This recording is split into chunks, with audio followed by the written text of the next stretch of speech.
Hi, I'm Cindy Morales. Welcome back to the Shout My Story podcast, where we share stories of women who choose life in difficult circumstances and the people who help them. If you like our content, please like, subscribe, and share our channel on YouTube. You can also listen on the Apple Podcast, on Spotify, and on iHeartRadio. I'd like to welcome my guest today. Her name is Claire Rowan. Claire is the mother of 8 children. She and her husband, Shannon, have been married 33 years. She lives in Northern Virginia, and she has a master's in theology from Christendom College. She has taught religious ed for 30 years, and so she's bringing a perspective of faith to her story. Welcome to the show, Claire. Thanks, Cindy. I just met Claire a little while ago, and she sat down and shared her story with me, and I thought, wow, this is great for Shout My Story. So we're going to go back 30 years to when you first got married or so, and tell me a little bit about what your life was like then and, you know, your expectations for marriage, and because we're going to go into what happened. Right. Okay. Well, this past September, we've been married 33 years. And so when we got married, it was a crazy year when we got married. 13 of our friends from college got married. So I was in 5 of the weddings, and our wedding was at the end of the year. So when it got close to it, you know, I didn't have big plans for a wedding. I was never the girl that was dreaming about what I was going to wear or who was going to be there, or all that stuff. You know, at that time, I wanted to get married in the church. So anyway, we got married just with my family. I canceled everything, and it was just my family, his family, on a Wednesday night at our local church. So that's how we got married. You were weddinged out. You were weddinged out. We were totally weddinged out. And there were so many pressures from both sides of the family on, you have to invite this person, that person, but you can't have your friends. And we were young, and we didn't like a lot of that stuff either. And the priest who married us, I'd known since I was 6 years old. And so I went to him. His name was Father Bob.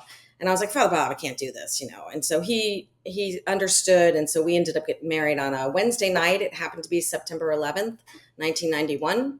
And I married Shannon, who he was not a Catholic. He was raised with no faith. He had been baptized when he was around 11 or 12 because his aunt guilted his mom into it. So he was baptized. Anyway, so we got married, and the first year of marriage was a lot of just fun and not really seriousness. I wasn't serious about my faith at the time. And we were contracepting. And at some point before the end of the first year, I was just completely miserable.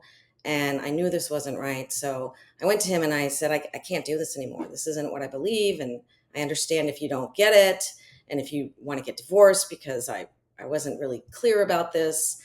And he said, absolutely not. I love you.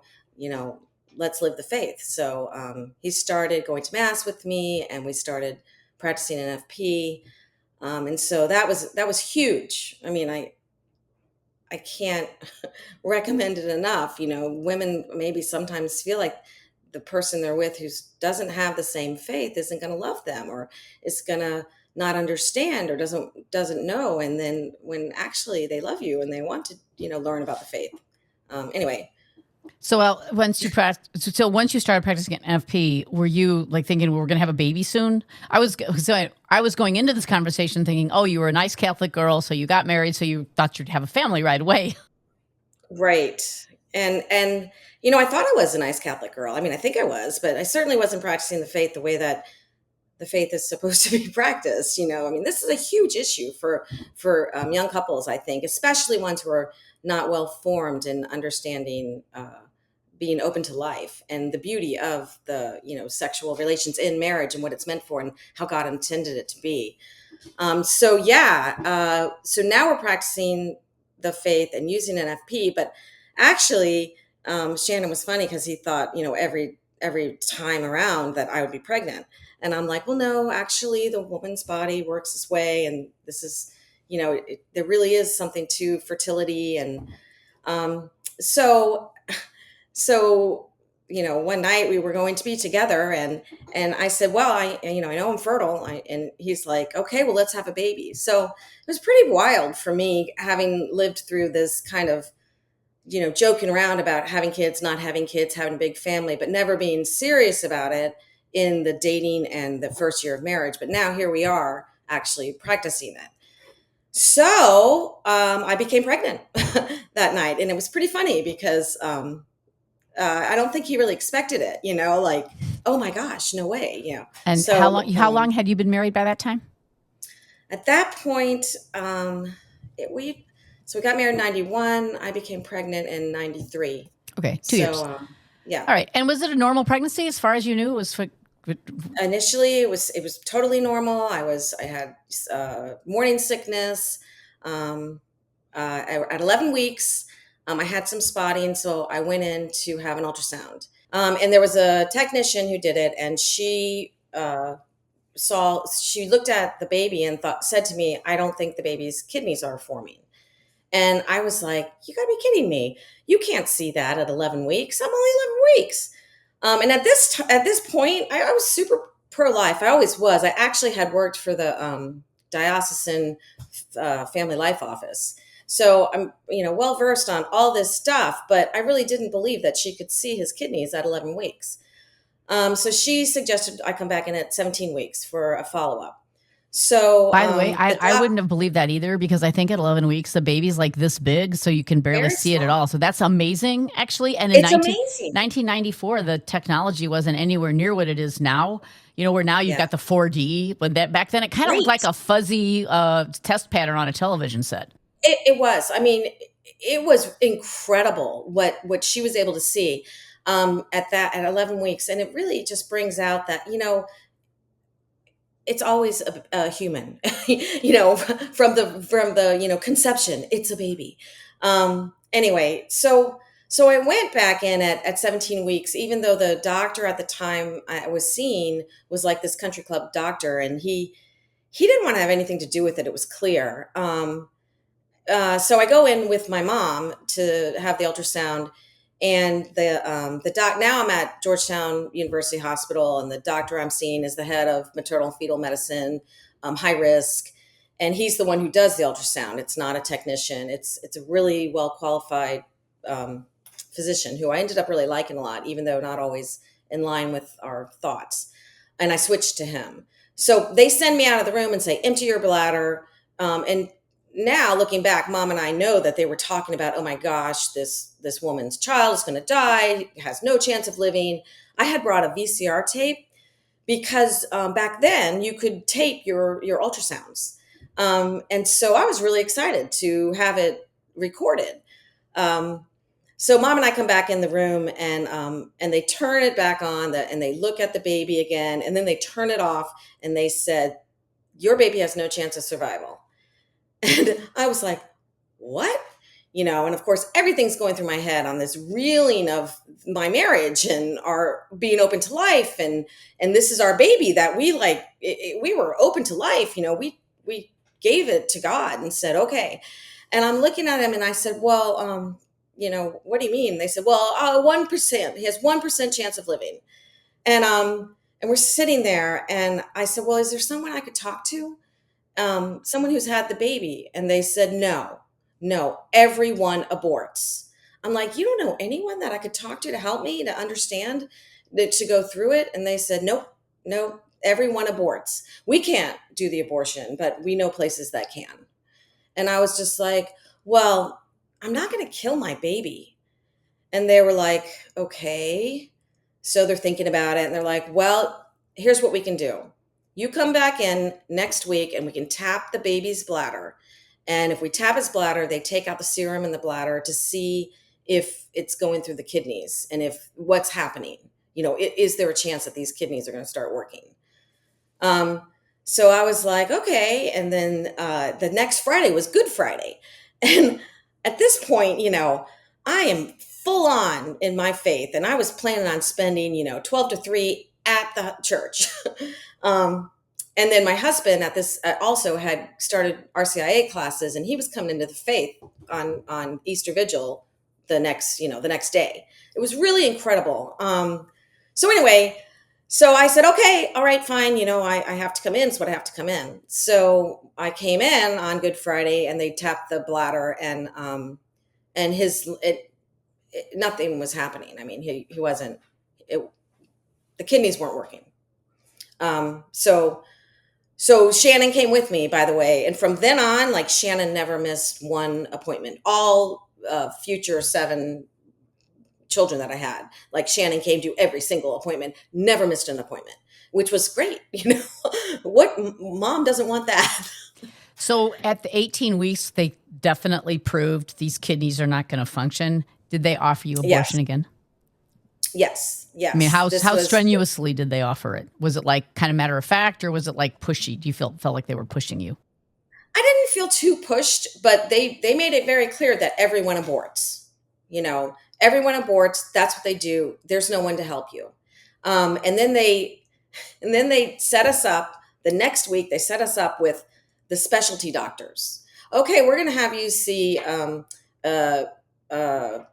kidney doctor, a lung doctor, the whole like urinalysis type of doctor. So we met with every single specialty doctor of every organ of his body that wasn't working right, to let us know if I go full term and have the baby, what is going to happen and how horrific it would be if he lived, because he'd be on this machine or that machine, this and that, and the other thing. So we met with all those doctors and specialists and listened to them tell us what would happen if he actually did live. So was the message, whether it was stated or not, sort of like, your baby's going to have a really terrible life if you give birth, so you should abort? Absolutely.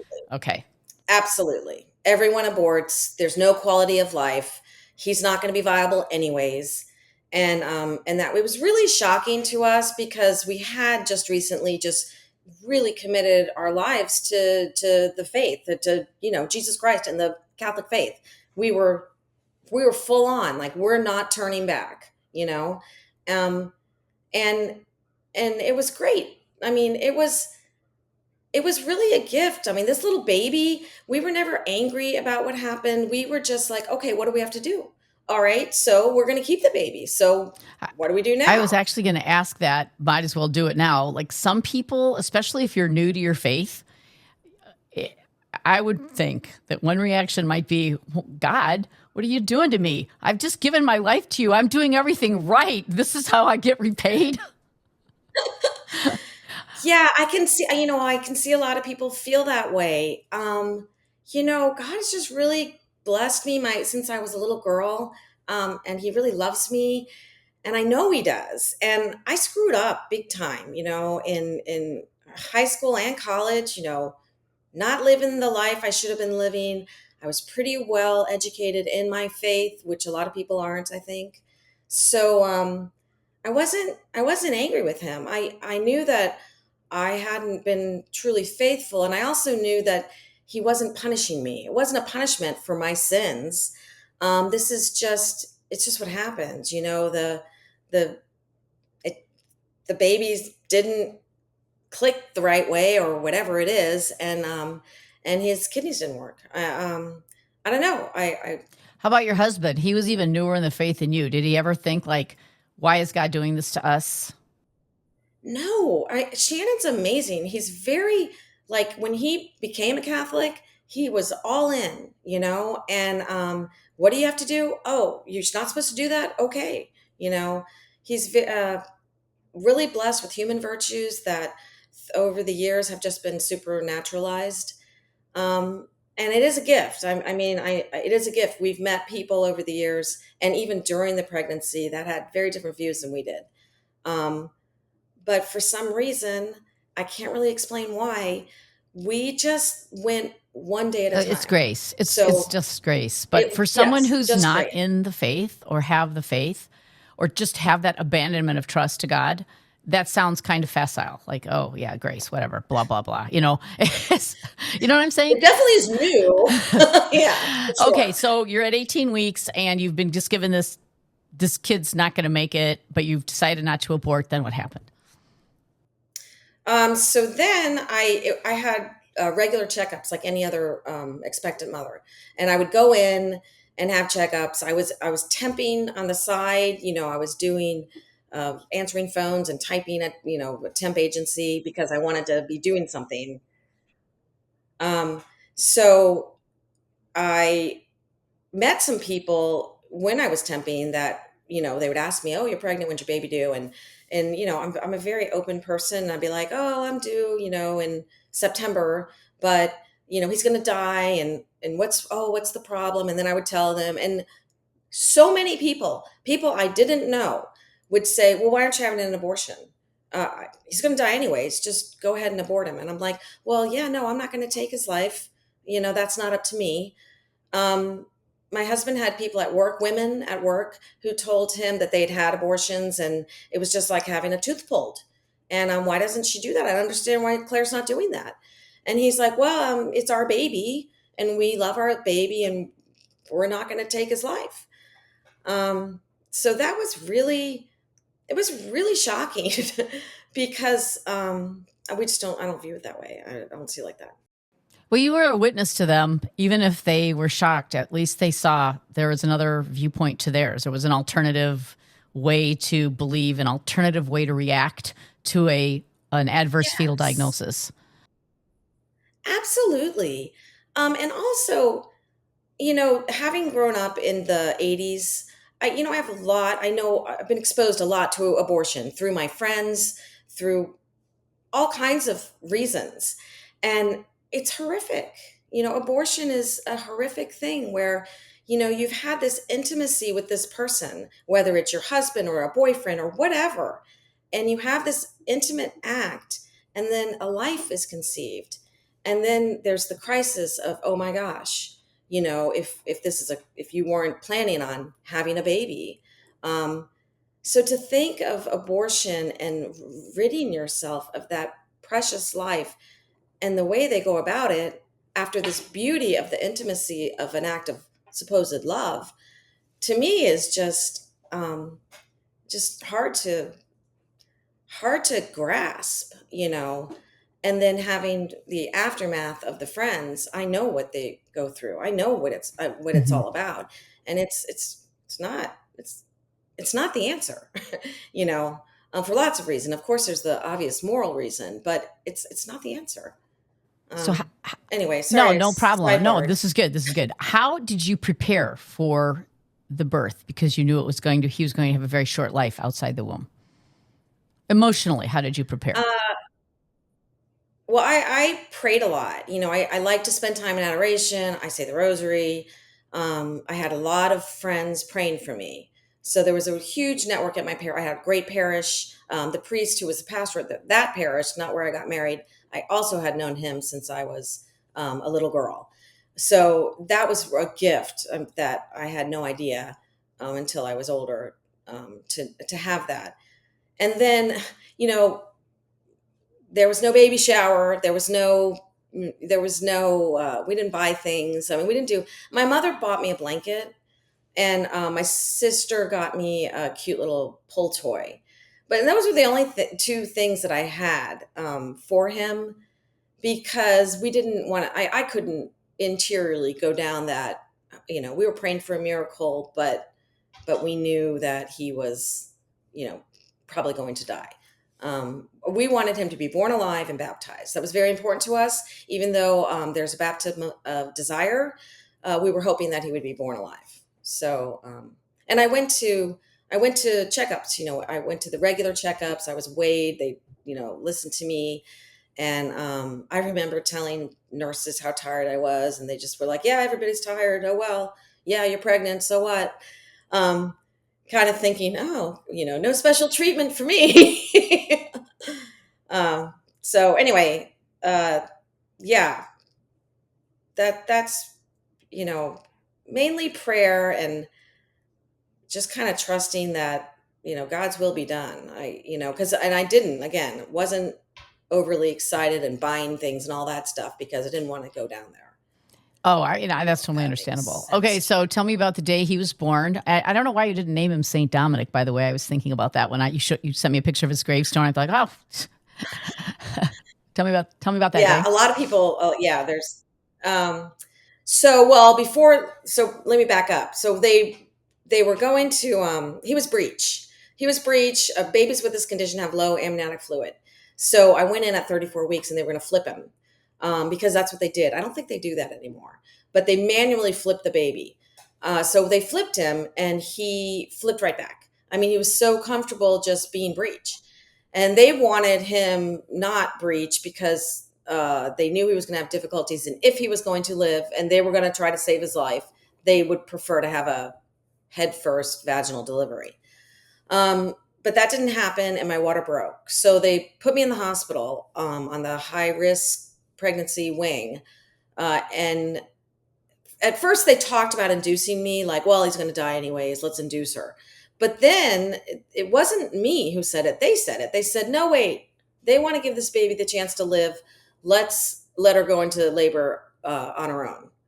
So they did. I went in to the hospital and we didn't know when I was going to go into labor. So I was just there until I went into labor. They put me in a private room after I had I had one crazy roommate who was like on crack. She was pregnant. She had been in. Didn't want to be there. She's on the phone constantly because she needed to get out so she could get what she needed. And I'm like, oh gosh, what is this? It was really hard because I'm like, okay. And then I had another woman who came in and shared my room, and her baby was born, I think it was 20 or 21 weeks. So she had her family praying. She had drank some Lord's water, and her little baby Samuel lived. He lived. He spent 3.5 months in the NICU. He weighed under 2 pounds, and that was a beautiful story. But after everything, they put me in a private room, and I spent 2 weeks there. And every day the ultrasound lady came by and she would do an ultrasound because I was just one of her patients on the floor, and they would measure his amniotic fluid levels. She wasn't looking at his internal organs stuff. She was just looking at the fluid levels, looking at his the length of his arms and legs and all that stuff. So I got to see him every day. I got to see him for 2 weeks in the ultrasound machine. And it was like the coolest thing and the best gift God could ever have given me, because I knew he was going to die and I didn't really get to see him. So that was incredible, just an incredible gift from God. And then in the middle of the night, I went into labor on August 8th, which is St. Dominic's feast day. And I love St. Dominic. But we were stuck on the Irish names, and we like Brendan. Brendan's the navigator, and he was going to be our first child with this navigating us all to heaven kind of thing. And so his name was Brendan James, after my husband's grandfather had recently died, and he was James. So anyway, his name is Brendan James Rowan, and he was born. So Shannon came in. We lived far away from Georgetown Hospital, so he had to get in to the hospital, and he was born around 7 in the morning, 7:15. And we had called the chaplain on call, and he was there, and he baptized him. But I didn't see any of that because, he was born, and they gave him to me for a split second, and then they took him, and my mom and my husband went with him. And then I had stuff they had to fix. At that point, was there like a chance, like in people's minds, like there's a chance that you may be able to save his life and do some interventions? No, not in their minds. What about your mind? Yeah, because no, I knew we didn't. Oh, well, this is kind of a cool story. So, I became friends with Dr. John Perchowski, who started the Tepeyac Family Center, and he hadn't really started the practice yet, but one of my friends said, you got to talk to this guy. You're going to love him and he can help you. So I went and talked to him, but I couldn't become his patient or anything. So this was early on, but he was starting his practice, and he had gotten an ultrasound machine. So his wife, Carolyn, called me and said, Claire, because we were all praying that Brendan would be miraculously healed. And I think that's really natural, right? Everybody wants that miracle. And we wanted the miracle. So I went into, they got the machine at their home. So I went to their house, and Carol, they had opened it all up, and they were going to and we were praying. We had been praying the whole time.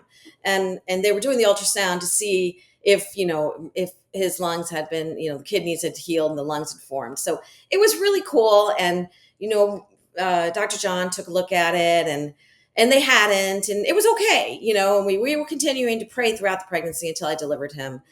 So that was really incredible. And I've maintained a great friendship with him. He's amazing. And so that was another reason why I knew that he wasn't going to, I just knew he wasn't going to, I knew he wasn't going to live. And it was okay. It was hard, but it was okay. So why did they take him away from you? Why didn't they just put him on your chest and let him be there until he died? Looking back, they should have, and we should have asked for that. But they took him and tried to save him.